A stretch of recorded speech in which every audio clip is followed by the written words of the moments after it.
All right, listeners, ready to dive into a topic that's both exciting and maybe a little bit intimidating. Oh, yeah. Landlording. We're going deep into the book on managing rental properties. This time by Brandon and Heather Turner. Bigger pockets. Yep, published on Bigger Pockets. And they're practically royalty in the real estate world. So Oh, for sure. we're in for a treat today. Our mission with this deep dive is to take you from landlording newbie to savvy business owner.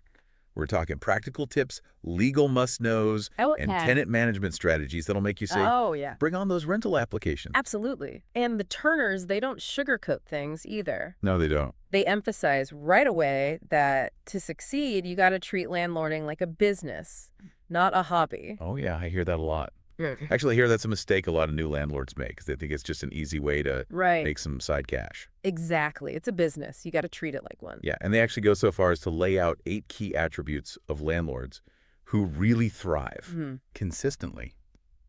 8. That's a lot. It is. It's quite the checklist. I was impressed. Yeah. So as we were going through the material, what really stood out to you?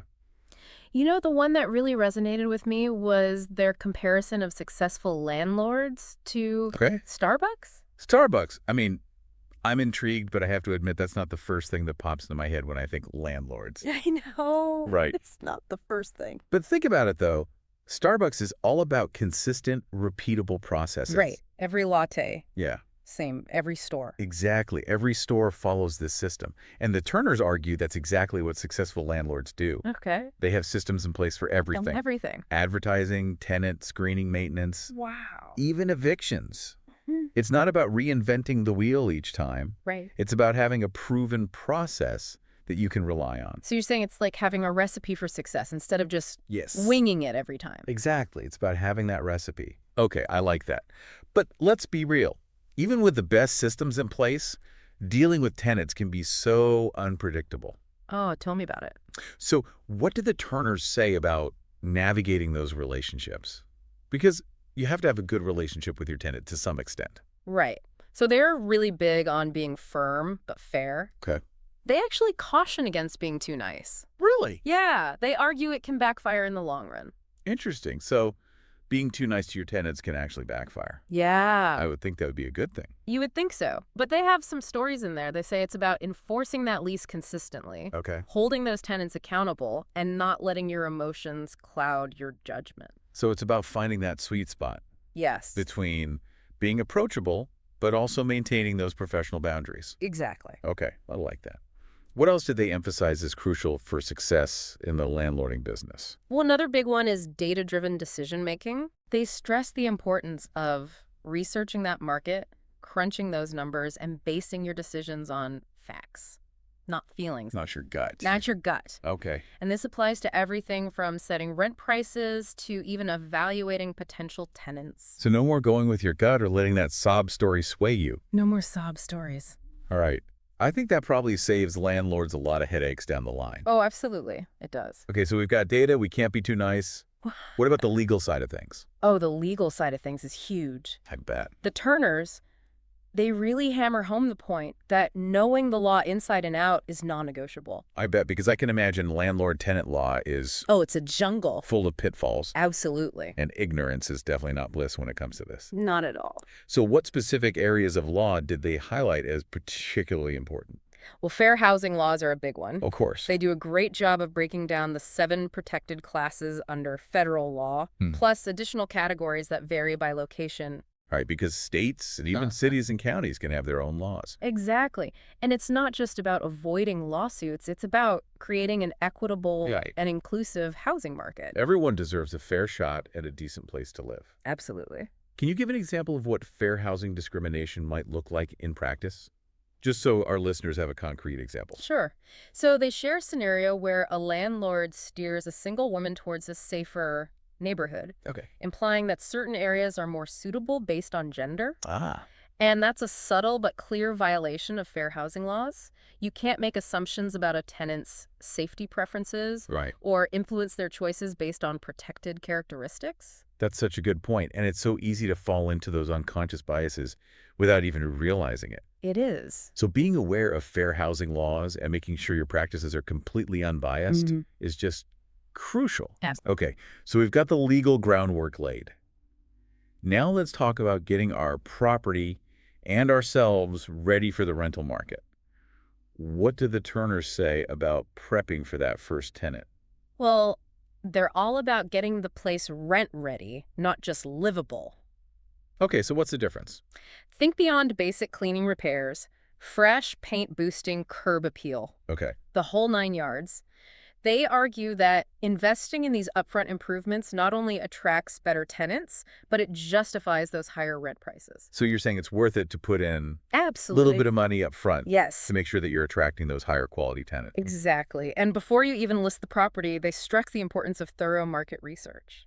So you're saying it's about positioning your property for success from the very beginning. Absolutely. What specific strategies do they recommend for that market research phase?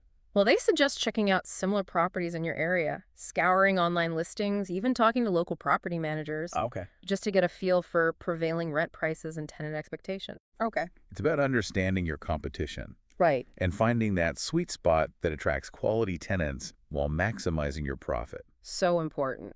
You don't want to undersell yourself, No. but you also don't want to price yourself out of the market. Yeah. Okay, so before we get swept up in the excitement of showings and applications, there's something else they emphasize Yes. that might surprise our listeners. Setting up a dedicated landlord office. Oh, really? Yes. This is where those systems we talked about earlier really come into play. Okay. The Turners, they get granular here, Mm-hmm. talking about tools, folders, and even, wait for it, a color-coded filing system. Okay. I have to say I'm a little bit obsessed with organization. So color-coded folders are speaking my language. What does this focus on organization say about the mindset they're encouraging for landlords? Well, it's all about being proactive and setting yourself up for success from day one.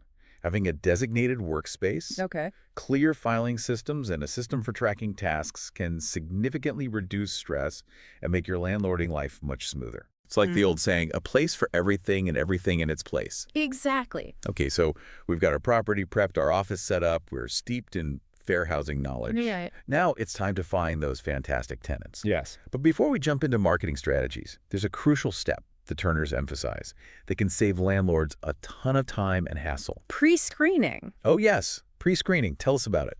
It's about weeding out the obviously unsuitable candidates before you invest time in full background checks and applications. Yeah, pre-screening, the art of separating the wheat from the chaff. Exactly. What are some key questions or strategies they recommend for this initial filtering process? They are big on income verification. Okay. They advocate for the 3 times the rent rule, Okay, what is that? meaning a potential tenant's monthly income should be at least triple the rent amount. Oh, okay. This helps ensure that they can comfortably afford the place without financial strain. Makes sense. You don't want someone who's house poor. No, you don't. What other red flags should landlords be looking for during pre-screening? Asking about rental history is crucial. Of course. You're looking for any red flags like evictions, late payments, or conflicts with previous landlords. So it's like checking references, but for tenants. Exactly. It is. Okay, so we're filtering for income and rental history. Right. Are there any other seemingly innocuous questions that can actually reveal a lot about a potential tenant?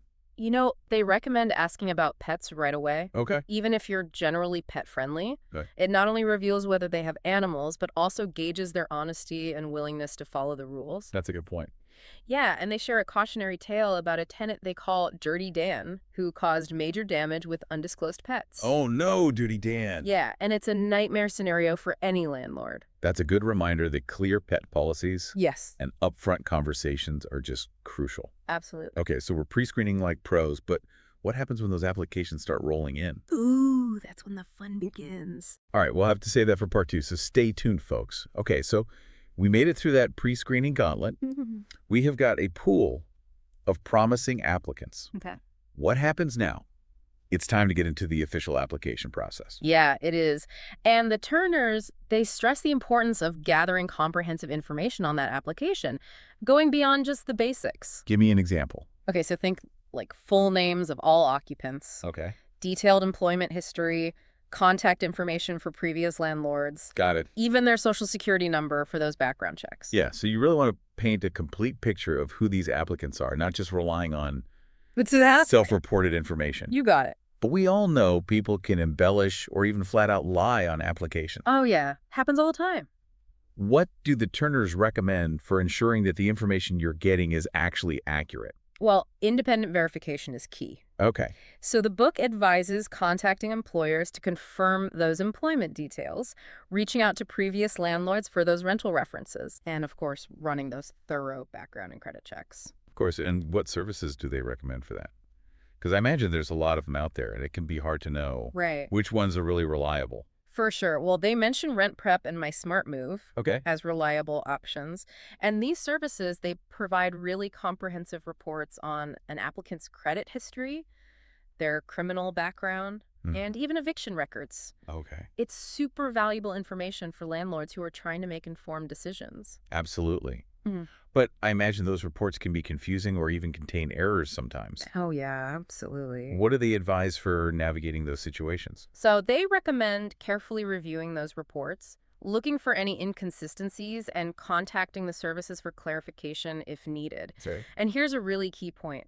They emphasize giving applicants a chance to explain any negative findings Okay. to ensure fairness and transparency. Yeah, everyone deserves a fair shake, even if there are some red flags. So what happens if those reports reveal serious issues? Right. Or an applicant just doesn't meet your criteria? Okay. How do you handle denials? Right. Especially while staying on the right side of fair housing laws. Yeah, that's important. So they're big on providing clear written explanations for denials, specifically adverse action letters. Okay. And these letters outline the reason for denial and the applicant's rights to dispute the findings. Got it. It's about professionalism, transparency, and legal protection. So even in denials, you have to maintain those high standards. Exactly. All right, we got our applications, we've run our checks, we've made our decisions. Now it's time to seal the deal. Yes. But the most important legal document in a landlord's arsenal, I know what's coming. the lease agreement. The lease agreement. So important. The Turners are adamant about using a professionally drafted lease, Yes. not a DIY version, Absolutely not. downloaded from who knows where. Stay away from those. Because those online templates, they can be riddled with loopholes and just vague language that can really come back to bite you later. Oh, for sure. So what are the must-have components they recommend including in every lease agreement? Ooh, buckle up, because they break down 22 essential elements. 22. Wow. Okay, we're going to have to go through those We are. one by one. All right, so first and foremost, the names of all tenants spelled out clearly, Okay. plus specific guest policies, no ambiguity about who is allowed to live there, So you're nipping those unauthorized occupant situations in the bud right from the start. right from the get-go. What else? The lease term needs to be crystal clear, Right. whether it's month to month or a specific duration. Right. And of course, the full address of the rental property Makes sense. needs to be documented. Basic but crucial. All right, what about pets and smoking? How do we handle those in the lease? Ooh, the biggies. Oh, well. Okay, so they recommend detailed pet and smoking policies, leaving no room for interpretation. Got it. If pets are allowed, a separate pet addendum outlines the specifics, breeds fees, Oh, wow. the works. And for smoking, they advise being very specific about where it's permitted, if at all. Okay. They even mention tenants trying to skirt the rules by smoking out of windows. Oh, really? Yeah, so you got to be careful. So really laying down the law on those fronts. Yeah. What about the financial aspects? Okay? What do they say about rent security deposits and those dreaded late fees? Yeah, so they emphasize clarity on the rental amount, the due date, and even the preferred method of payment. Oh, okay. For security deposits, they spell out the amount and the conditions for deductions, which protects both you and the tenant. Okay. And for late fees, they advise outlining a clear policy, including grace periods and potential penalties. Yeah, because I can imagine that inconsistent enforcement of late fees could Oh, it's a problem. create confusion and just encourage those tenants to... Yeah, they'll push those boundaries. Okay, good to know. Yeah. What else stands out in their 22-point checklist? So they are big on clearly outlining maintenance responsibilities, Okay. specifying what the landlord covers and what falls on the tenant. So important. This helps prevent disputes and ensures everyone is clear on their obligations. Right. They also emphasize spelling out the consequences of late rent and the eviction process, Okay. making sure those tenants understand the seriousness of breaching the agreement. Yeah, definitely not something to gloss over. All right, this is a lot to digest. I mean, 22 points. It is. Is there a particular anecdote from the book that really drives home the importance of a really solid lease agreement? Oh, you remember that story I teased about a tenant with the unexpected guests? Yes. Well, it perfectly illustrates how a well-crafted lease can save the day. Okay, tell me more. Okay, so this tenant allowed a whole entourage of relatives Oh, no. and pets to move in, claiming they were just guests. Oh, my goodness. Yeah, but the lease clearly stated a 14-day limit for guest stays, Okay. giving the landlord legal grounds to intervene and enforce the agreement. Wow, talk about a lease lifesaver. Right? So for those listening who might be feeling a little overwhelmed right now. Understand. By the sheer volume of details that go into crafting a really solid lease. What's the key takeaway here? A professionally drafted lease is your legal armor. I love that. It protects your investment, it sets those clear expectations, and it provides a framework for resolving disputes. Don't cut corners on this crucial document. Could not agree more. All right, so we signed the lease, our tenants moved in. Now it's time to sit back and collect that rent, right? Oh, if only it were that easy. Wait. The journey doesn't end there. Oh, no. The Turners, they dedicate a whole chapter to the ongoing management of tenant relationships. Of course, because the work doesn't stop once they move in. It never stops. So the honeymoon's over, the tenants settled in, and now it's time for landlords to really step into that ongoing management role. Right. What are the key areas that Turners focus on? So they are big on setting clear expectations right from the start, going beyond just handing over the keys. Okay. They recommend something called a new tenant orientation. Oh, I like the sound of that. What does that entail? It's a chance to reiterate key lease terms, address common questions, and establish a positive landlord-tenant dynamic Yeah, from day one. I love that. And they even share their own new tenant orientation presentation, breaking down topics like maintenance responsibilities, rent payment procedures, Wow. and even house rules. So it's not just about preventing problems. Perfect. It's about setting a tone of open communication and mutual respect. Exactly. Right from the get-go, You got it. which I imagine can go a long way It does. in preventing misunderstandings down the line. Absolutely. And speaking of preventing problems, the book dives deep into rent collection strategies. Oh, yes. Rent collection, the Yeah. lifeblood of any landlording business. Yeah. What tips do they offer for ensuring timely payments and minimizing those late rent situations? Well, they are really big on grace periods, giving tenants a few extra days beyond the due date Okay. to make their payment without penalty. All right. But here's the crucial part. They stress the importance of consistent enforcement of those late fees. So no exceptions.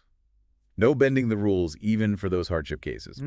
Gotta stay consistent. Because inconsistency just creates confusion and encourages people to push the boundaries. Exactly. What about those situations, though, where a tenant genuinely can't make rent on time? Yeah. How do they suggest navigating those conversations? Well, they advocate for clear communication and a proactive approach. Okay. So if a tenant anticipates a late payment, they should reach out to the landlord before the due date, explain the situation, and propose a solution. So it's all about open dialogue and finding solutions together. But what if those late payments become a recurring issue? Right. How do they recommend handling situations where it might be more than just a temporary setback? That's where those documented late fee policies come into play. Right. The late fees aren't just about recouping that lost income. Okay. They're also a deterrent motivating tenants to prioritize those rent payments. Right. But they also acknowledge that sometimes, despite best efforts, evictions become unavoidable. Evictions. The landlord's worst nightmare. So it sounds like they're advocating for this balanced approach, combining empathy Yes. with a firm commitment to protecting your business interests.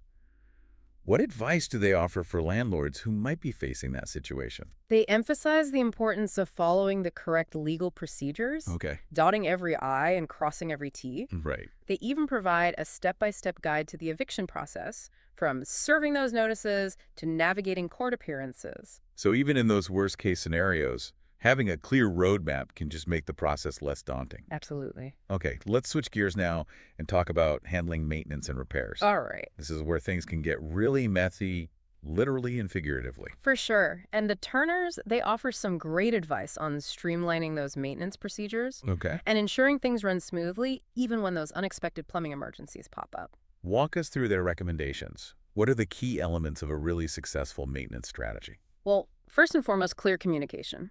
They emphasize the importance of a streamlined system for tenants to report issues, Oh, okay. whether it's through an online portal, a phone line, or even good old-fashioned email. They even provide a sample work order form Okay. that landlords can use to document every request. So no more sticky notes on the fridge or frantic voicemails. Exactly. I love that they're all about creating systems that make life easier for both landlords and tenants. What else? Okay, so they are big on documenting everything. Everything. Every communication, every repair, every expense related to maintenance Okay. should be meticulously recorded. Okay. This not only helps you track costs and identify potential issues, but it also protects you in case of disputes or legal issues. Right, because a landlord's memory can be a fickle thing, It can be. especially when you're juggling multiple properties and tenants. Absolutely. All right, so we've got our communication channels in place. We're documenting like pros. Now we need those reliable contractors to actually tackle the repairs. Yes, we do. And finding good contractors can be a challenge. Oh, it's a challenge for everyone. It is. Luckily, the Turners dedicate a whole chapter to this, Oh, good. sharing their tried-and-true methods for screening, hiring, and managing those essential repair heroes. Okay, spill the secrets. Yeah. How do we weed out the cowboys and find those trustworthy professionals who won't break the bank Okay. or botch the job? They are all about thorough vetting. Right. They recommend checking licenses and insurance, requesting references, even Googling the contractor to see if any red flags or complaints come up. You know, it's like tenant screening, but for contractors. Yeah, exactly. What about those smaller, more urgent repairs that might not warrant a full-blown bidding process? Okay. How do we handle those? So they recommend building relationships with reliable handymen who can tackle those everyday fixes quickly and efficiently. It's all about building that trusted team. Okay, so we've talked about rent collection, maintenance, even those dreaded evictions. Are there any other common tenant-related challenges Oh, there's always more. that the Turners address? They tackle some of those thornier situations that can test even the most seasoned landlord's patience. Like what? Think unauthorized occupants, Oh, noise complaints, Yeah. even those late-night calls about a dripping faucet. oh, the joys of landlording. Yeah. Let's unpack those one by one. How do you suggest handling unauthorized occupants, Okay. especially when those tenants might try to pull the "it's just a guest" card? They emphasize the importance of clear lease language, outlining guest policies and the consequences of violations. Okay. If a tenant sneaks in an extra roommate, it's time for a firm but respectful conversation, Okay. reminding them of the agreement and outlining the steps for adding an occupant legally. Right, because turning a blind eye can really create legal and logistical headaches down the line. Oh, yeah. What about noise complaints? Okay. Those can be so tricky to navigate, especially in multifamily properties. They advise establishing clear noise policies in the lease, Right. specifying quiet hours and outlining procedures for resolving complaints. Got it. And they also emphasize the importance of documenting every complaint and the steps taken to address it. Documentation is a landlord's best friend. It really is. It creates a paper trail. Yes. Just in case things escalate. Okay, last but not least, those after-hours maintenance calls that can really disrupt a peaceful evening.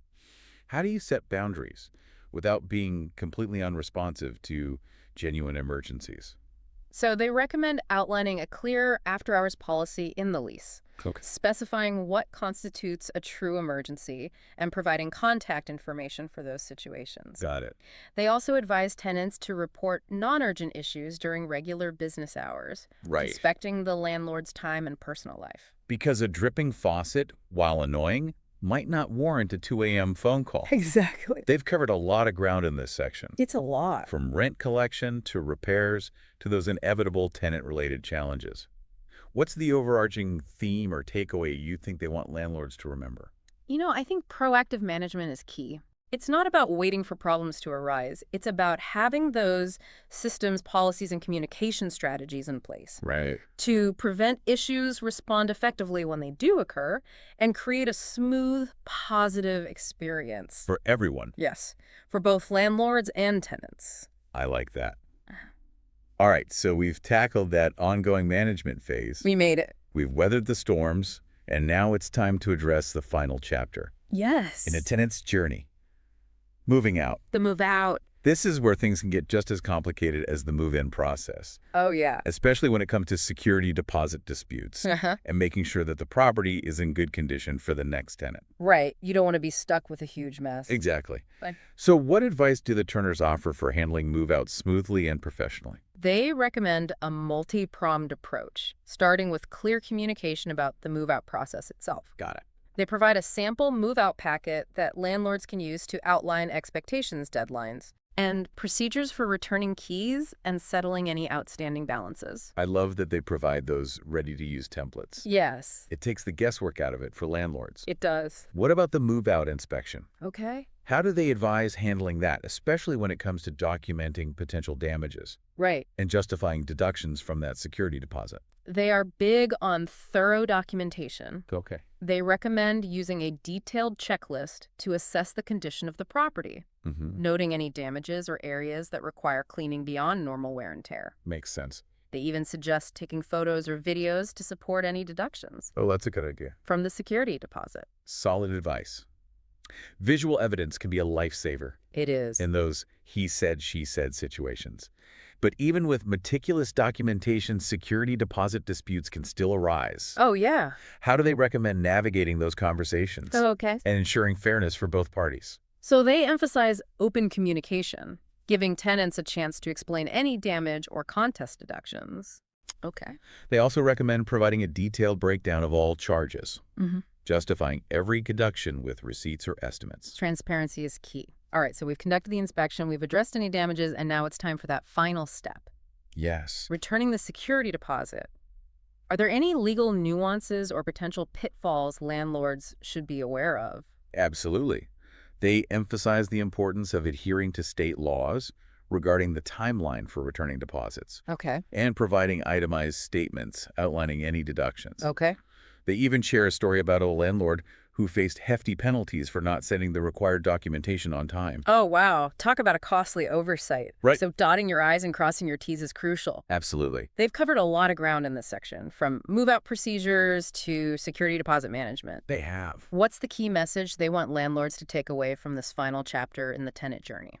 Professionalism and clarity are essential. By handling move-outs with the same level of care and attention to detail as the move-in process, you're ensuring a smooth transition, minimizing disputes, and protecting your reputation as a responsible landlord. Excellent advice. Okay, we've tackled the ongoing management phase. We've weathered those storms. We have. Now it's time for the final piece of the puzzle. Yes. Turning your rental property into a well-oiled, profit-generating machine. Let's do it.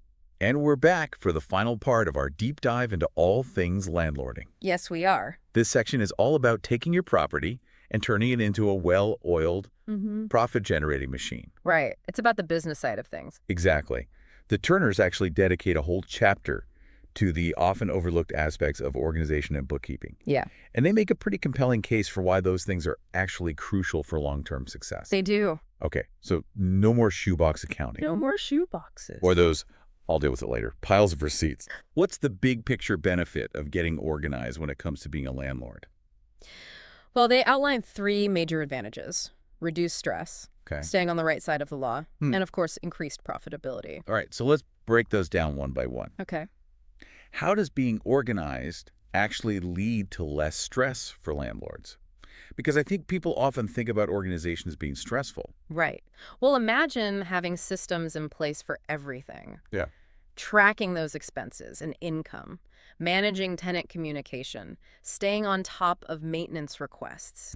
When you have that clear system, it just takes so much of the mental burden away. It's like having a personal assistant for your landlording life. Exactly. It's Yeah. like having that assistant in your back pocket. Okay, so what about the legal side of things? Okay. How does organization play into that? Having those meticulous records of your income and expenses Trade. isn't just good practice. Yeah. It's essential for tax purposes. Yeah, of course. And if you ever face an audit or legal dispute, those organized records, they become your best defense. So it's not just about peace of mind. Right. It's about protecting yourself legally and financially. Exactly. Okay.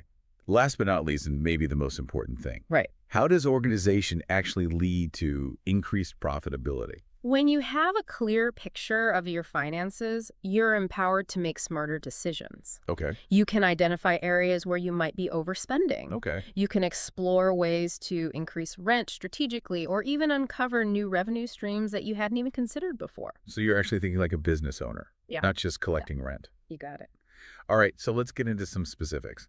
What are some of the Turners' top tips for setting up an efficient landlord office Okay. and creating those all-important systems? Well, remember that color-coded folder system we talked about? Yes, of course. They take it to a whole other level in this chapter, outlining a detailed filing system for every single aspect of your business. Oh, wow. Each property gets its own color-coded folder containing everything from lease agreements and maintenance records to tenant communication and financial documents. So it's really like having this visual representation of every property that you own. Yes, and you can easily grab the right information No, that's so smart. when you need it. What about those day-to-day tasks and those to-do lists that can really pile up? Oh, yeah. Any advice on how to stay on top of that and make sure nothing slips through the cracks? Well, that dedicated inbox we mentioned earlier is key. Okay. All incoming mail bills, tenant requests, everything goes there first. Okay.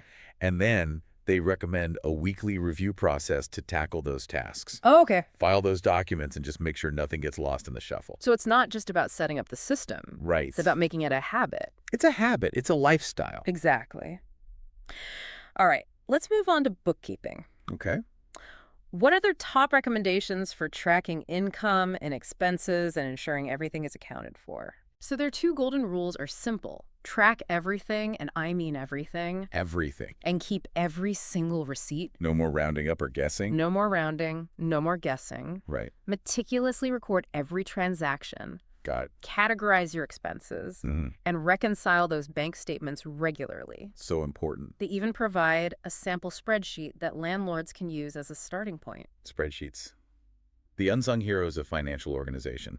They really are. Okay, so we're organized, we're tracking our finances. Right. Now, how do we actually use this information to boost our profitability? Well, the Turners are big believers in regular financial analysis. Okay. Go beyond just glancing at your bank balance. Right. Create monthly profit and loss statements. Break down your income and expenses for each property. And look for those opportunities to optimize. Maybe you can reduce costs in certain areas, strategically increase rent, Okay. or even discover those hidden revenue streams. It's like putting your landlording business under a microscope. Yes, And really looking for those areas where you can fine-tune and improve. you got it. So we've covered a ton of ground in this deep dive. We have. What's the one overarching takeaway that you think the Turners want to leave landlords with? They emphasize that landlording, when done right, can be incredibly rewarding, Yeah. both personally and financially. I can see that. But it requires a commitment to lifelong learning, adapting to the ever-changing landscape of regulations. Of course. And as we discussed today, treating it like a true business. That's such a crucial point. It's not just about owning property, it's about owning a business. That's it. So for our listeners who are eager to put all this knowledge into action, Yes. what's the one thing they should focus on today? Think about one system you can implement, even something small, Okay. that will make your landlording business run more smoothly. Maybe it's setting up that dedicated inbox, or creating a color-coded filing system, or committing to a weekly financial review. I love that small changes lead to big results. And for our listeners who are excited to continue this conversation, we'd love to hear what systems you're implementing. Yeah. Share your insights with us on social media. Thanks for joining us on The Deep Dive, where we help you unlock the knowledge hidden within the source material you provide.